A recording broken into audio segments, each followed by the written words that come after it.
Каалагандар текстин жазсын. Шакеев жаңы гимн үчүн сынак өтөрүн айтты.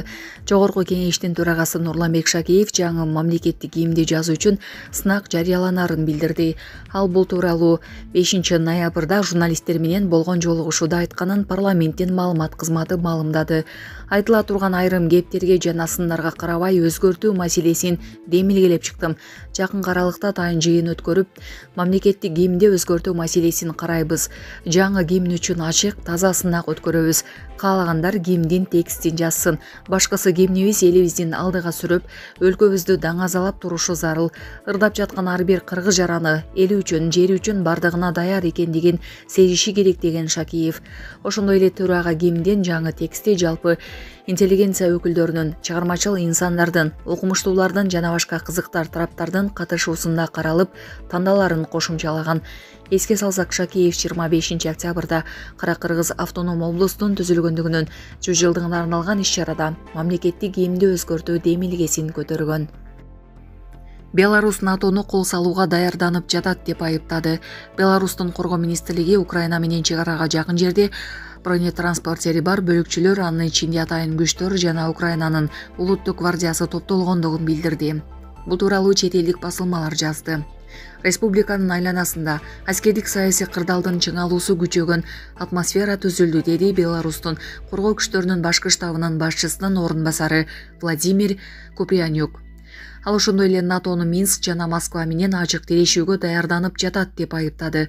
Аскердик лидердин ырастуусунда Альянс Орусиянын жана Беларустун чек араларына жакын жерде өзүнүн аскерий катышуусун жана аскердик чыгымдарды бир топ көбөйттү. Куприянюктун айтымында мунун баары АКШ көзөмөлдөгөн НАТО блогу чындыгында Беларусь жана Орусия менен кырдаалды кагылышууга даярданууда деп кооптонууну жаратпай койбойт. Беларусь менен Украинанын чек арасындагы кырдаал август айынын аягында Минск чек арага армиянын олуттуу бөлүктөрүн тарткандан кийин курчаган. 25 августта Украина өкмөтү Минскке кайрылып, аскерлерди чек арадан алыс, коопсуз аралыкка чыгарууну өтүнгөн. Украинанын сонун жаңылык, сиз билген жана иченген Умбем клиникасы эми сизге дагы да болсо жакыныраак болду. Анткени бизде жаңы филиал ачылды. Андыктан келип, өзүңүздүн жана жакындарыңыздын ден соолугуна кам көрүшүңүздү сунуштайбыз. Биздин жогорку даражадагы дарыгерлер төмөндөгү адистиктер боюнча кабыл алат: стоматология, гинекология, терапия, лор, хирургия, педиатрия, урология, УЗИ жана башка адистиктер. Лабораториялык анализдин 5000ден ашуун түрү алынат. Жогорку даражадагы стерилизациялоо. Биздин дарек ВДНХ метросу, Кондратюка көчөсү 2. Телефон номерибиз 8925 103 22 55. Кабыл алууга алдын ала жазылып келүүңүздөрдү суранабыз. Умбем клиникасы. Сиздин ден соолугуңуз, биздин камкордук.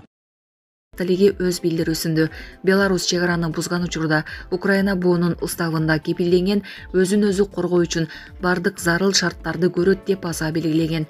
Мындай учурда Беларустун аймагында аскерлердин жана камсыздоочу каражаттардын топтолушу Украинанын куралдуу күчтөрүнүн мыйзамдуу буталарына айланат деп эскертти министрлик. Минск Киевти чабуул даярдап, республиканын чек арасына аскер кызматкерлерин жана танктарын ташыды деп айыптоо менен жооп кайтарган. Эки өлкөнүн ортосундагы 1084 чакырым чек ара Чернобыль автомдук электр станциясына жакын аймактарды камтыйт. Бул аймактык гана эмес, глобалдык коопсуздук үчүн да кооптонууну жаратат. Станциянын реакторлору жабылган, бирок алар дагы эле радиациялык зарядды алып жүрөт. Бул зонага ракеталык чабуулдар чыгыш Европанын дээрлик бүткүл территориясынын масштабдуу радиоактивдүү булганышына алып келиши мүмкүн. Байдендин администрациясы Израилди сынга алууда. АКШнын президенти Джо Байдендин администрациясы Израилди Газадагы гуманитардык кырдаалды жакшыртуу үчүн жетиштүү чара көрбөй жатканы үчүн сындап жатат.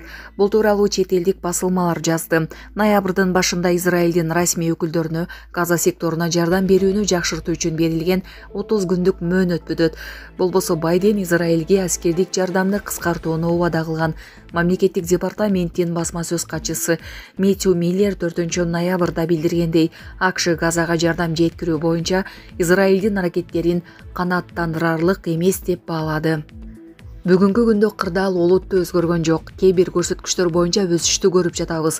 Бирок Катта көрсөтүлгөн сунуштарды карасаңыз, алар аткарылбай калганын көрөсүз, деди мамлекеттик департаментинин өкүлү.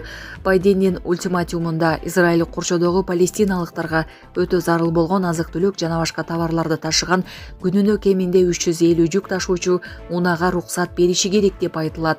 Бунун акыркы маалыматына караганда, октябрдын аягына чейин Газага орточо эсеп менен күнүнө 71 гана жүк ташуучу унаа кирген.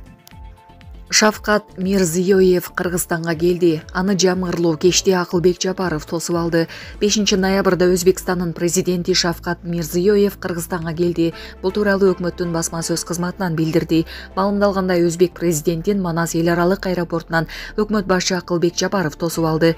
Мирзиёев эртең Бишкекте өтө турган Түрк мамлекеттер уюмунун кезектеги 11 саммитине катышуу үчүн келди. Саммиттин ишине уюмга мүчө 5 мамлекеттин Азербайжан, Казакстан, Кыргызстан, Туркия жана Өзбекстандын лидерлери, ошондой эле уюмдун байкоочу өлкөлөрүнүн башчылары катышат.